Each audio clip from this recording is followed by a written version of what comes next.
आज हम इस वीडियो में क्लास 10th चैप्टर फर्स्ट से बोर्ड एग्जाम में आने वाले कुछ क्वेश्चन स्टडी करेंगे। किस टॉपिक से रिलेटिव?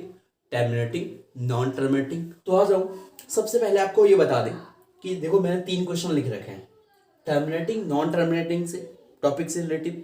1 मार्क्स का क्वेश्चन या 2 मार्क्स का क्वेश्चन आता है। ओके, तो आ जाओ, पहले मैं टर्मिनेटिंग और नॉन टर्मिनेटिंग के लिए बात कर लेता हूँ। स्टूडेंट्स, जब भी कोई रेशनल नंबर लिखा हो ऐसे p बाई क्यू की फॉर्म में, तो आप नंबर को देखकर ही एक नंबर के लिए आता है कि दिस नंबर टर्मिनेटिंग और नॉन टर्मिनेटिंग। तो आप कैसे देखकर बताओगे? आपने p बाई क्यू लिखा। अब यहाँ एक चीज देखो इंपॉर्टेंट, न्यूमेरेटर में क्या है उससे मतलब नहीं है। क्यू 0 नहीं होना चाहिए, वो तो आप जानते ही हो। तो क्यू क्या होना चाहिए टर्मिनेटिंग के लिए? अगर क्यू का जो फैक्टर हो वो 2 power m into 5 power n के फॉर्म में हो, तो कोई भी जो p बाई क्यू का फॉर्म का रेशनल नंबर लिखा होगा वो क्या कहलाएगा? टर्मिनेटिंग रेशनल नंबर कहलाएगा। अब जैसे कुछ स्टूडेंट को कंफ्यूजन है, तो आ जाओ मैं बता दे रहा हूं। जैसे मान लो एग्जांपल के लिए मैं लिखा 17/50। अब ये टर्मिनेटिंग है कि नहीं है? तो मैंने क्या कहा अभी कि डिनोमिनेटर को चेक करो, जो भी फ्रैक्शन में लिखा हो डिनोमिनेटर के टर्म को चेक करो। तो डिनोमिनेटर है क्या? 50 है। आ जाओ 50 का एलसीएम ले। तो 50 का स्टूडेंट जब एलसीएम लोगे तो क्या आएगा भाई?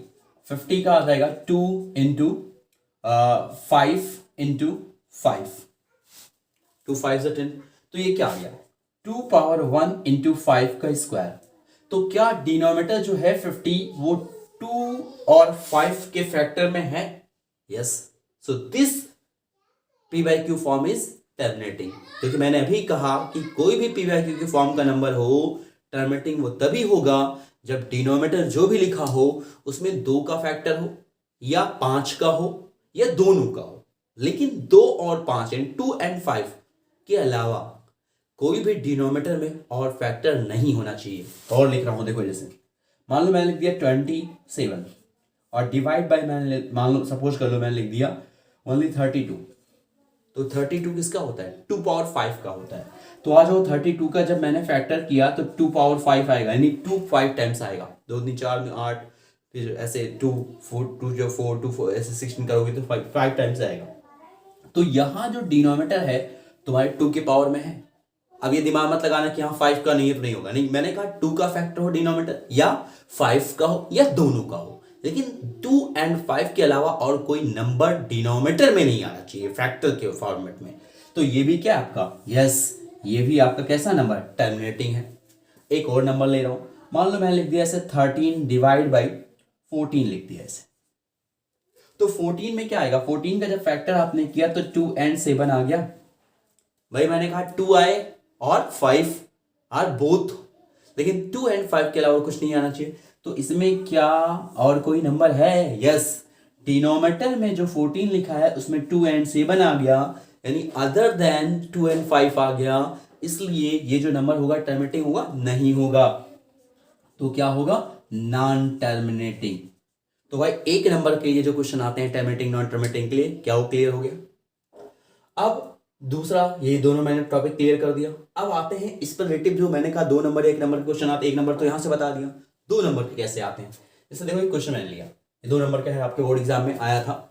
मैं लिखा find weather decimal expansion of 13/64 is ये टर्मिनेटिंग और नॉन टर्मिनेटिंग। तो पहले तो चलो हम चेक कर ले कि ये टर्मिनेटिंग है कि नहीं है। उसके बाद चेक करने के बाद हमें क्या करना है, लिखा है इफ इट इज टर्मिनेटिंग, अगर ये टर्मिनेटिंग है तो मुझे क्या बताना है? Find the number of decimal expansion has, मतलब ये कितने टर्म तक एक्सपेंशन को रखेगा। समझ में आ गया? जैसे अगर मैं इसको डिवाइड भी करूं तो कितने डेसिमल स्पेस मिलेंगे? Find the number of decimal expansion has. Clear? तो आ जाओ, वही चीजें हमें करनी है। तो मैं क्वेश्चन नंबर फर्स्ट के लिए बात कर रहा हूं। इस फर्स्ट के लिए जो मैंने लिखा है, मैंने कहा 2 नंबर का आता है। तो मैंने क्या किया, 13/64 ऐसे मैंने लिख दिया, ऐसे लिखा। और मैं 64 को मैं ढूंढने जा रहा हूं कि 64 है क्या, इसका फैक्टर क्या आएगा। तो 2 पावर 6 आएगा, यहां लिखा मैंने, और यहां लिख दिया p बाई क्यू ऐसे लिखा। और यहां जो q इक्वल टू 64 है तो करूंगा तो 2 पावर 6 आएगा। तो भाई डिनोमिनेटर जो है ओनली, मैंने कहा 2 का फैक्टर हो या 5 का या दोनों का, तो 2 का फैक्टर है। इसका मतलब क्या, और कोई नंबर तो है नहीं। सो 13/64 इज कैसा नंबर हो गया? टर्मिनेटिंग हो गया, टर्मिनेटिंग हो गया। अब एक तो नंबर मिल गया आपको, दूसरा नंबर कह रहा था अगर ये टर्मिनेटिंग है तो कितने डेसिमल के बाद ये टर्मिनेट होगा। तो स्टूडेंट इसको निकालने के लिए सबसे पहले चीज दिमाग में रख लो। क्या चीज दिमाग में रखनी है वो ध्यान से देख लो। जैसे मैं कहीं लिख रहा हूं कि 12 डिवाइड बाई 100 तो कितना डेसिमल स्पेस आएगा 2, यानी आएगा 0.12 आएगा।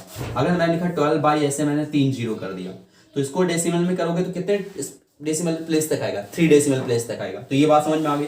नीचे अगर 4 जीरो होता तो ये कितने डेसिमल प्लेस तक जाता 4 प्लेस तक जाता, यानी ऐसे लिखते .12 लिख दिया। अब इधर जीरो अपने मन से बढ़ा लेते हैं। ऐसे मान लो अगर ये 5 होता तब ये कितने प्लेस तक जाता, पॉइंट के पहले 5 प्लेस तक जाता, तब यहाँ क्या हो जाता 0.0। क्या ये बात समझ में आ गई। अब आ जाओ इसको हमें निकालने के लिए हमें क्या करना होगा, नीचे 10 लाना होगा, 10 या 100 ऐसा कुछ लाना होगा। तो नीचे यहाँ है क्या, अब मैं इसके लिए फाइंड आउट करने जा रहा हूँ। 13/64 लिखा है। अब मैं इसको लिख सकता हूँ 2 पावर 6 लिख सकता हूँ।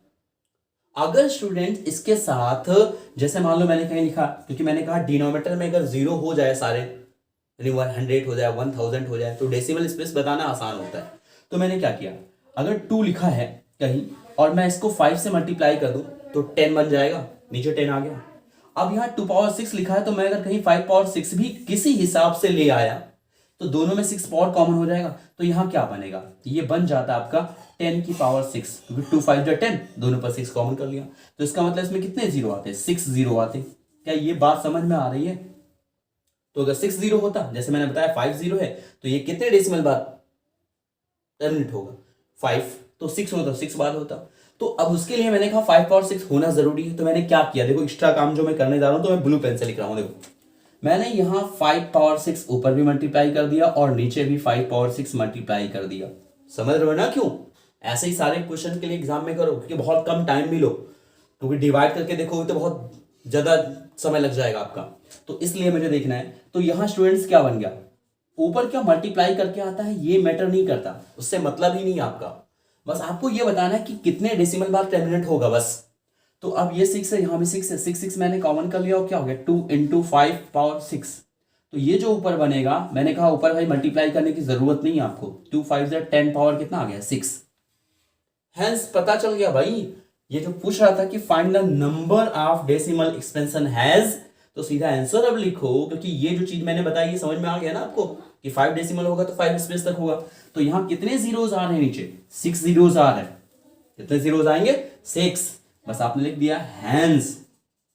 इतना करने के बाद जो आप लिखोगे वो मैं लिख रहा हूं, सीधा सॉल्यूशन क्लियर। नीचे 6 आया, hence the number of decimal, ऐसे लिखो भाई, hence the number of decimal, number of decimal expansion, expansion has कितना 6। क्या समझ में आ गया, क्योंकि एक नंबर वहां से मिला, एक नंबर यहां से मिल गया, क्योंकि नंबर पूछा है आपको डिवाइड करके टाइम बर्बाद करने की जरूरत नहीं है। अब आ जाओ दूसरे क्वेश्चन की बात करते हैं। क्या कह रहा था 241 अपॉन दिस। तो देखो मैंने यहाँ दूसरे क्वेश्चन को सॉल्यूशन लिख दिया, 241 अपॉन 4000 लिखा था, छोड़ लिख दो उसको, और इज इक्वल टू फिर लिखा था 241 upon 2 power m into 5 power n।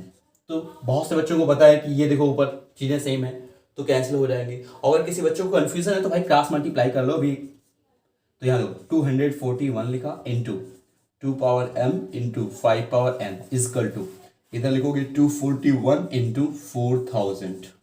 देखो अब तो 241 कैंसिल कर सकते हो, और 4000 का आ जाओ एलसीएम कहीं निकाल लो। देखो मैं यहाँ निकाल रहा हूँ, तो ऐसे जब करोगे तो आ गया 2000, फिर ऐसे करोगे 1000 आ गया, फिर ऐसे करोगे दिस आ गया 500, फिर ऐसे करोगे फिर सॉरी 2 ये आ गया, फिर करोगे ऐसे इसका करोगे तो 5 ये आ जाएगा, फिर ये आ जाएगा, यानी 2 कितनी टाइम्स 1 2 3 4 6 टाइम्स आ गया। तो इधर लिखोगे 2 power m into 5 power n is equal to 2 power कितना आया 1 2 3 4 5, 2 पावर 5, और 5 पावर क्या आएगा 3। अब देखो जब बेस सेम होता है तो हम पावर को कंपेयर कर सकते हैं। सो m इजकल टू क्या आ गया 5 और n इजकल टू क्या आ गया 3। क्या बात समझ में आ गई, ये भी आपको 2 नंबर मिल गया। अब जो लास्ट क्वेश्चन है स्टूडेंट्स, जो आपके कुछ ऐसे नंबर्स होते हैं जो टर्मिनेटिंग नहीं होते हैं, नॉन टर्मिनेटिंग होते हैं, लेकिन वो रिपीटिंग होते हैं, नॉन टर्मिनेटिंग रिपीटिंग होते हैं। तो ऐसे नंबर्स को जब पी बाई क्यू फॉर्म में कन्वर्ट करना होता है तो हम कैसे कन्वर्ट करते हैं। तो स्टूडेंट्स मिलते हैं फिर नए क्वेश्चन के साथ नेक्स्ट वीडियो में। ओके स्टूडेंट्स, हाँ, कोई किसी भी टॉपिक में अगर आपको कोई भी प्रॉब्लम्स है तो प्लीज़ कमेंट बॉक्स में कमेंट करिए, मैं पूरी कोशिश करूंगा कि आपके डाउट्स क्लियर कर सकूं। थैंक यू स्टूडेंट्स, मिलते हैं फिर नेक्स्ट वीडियो में।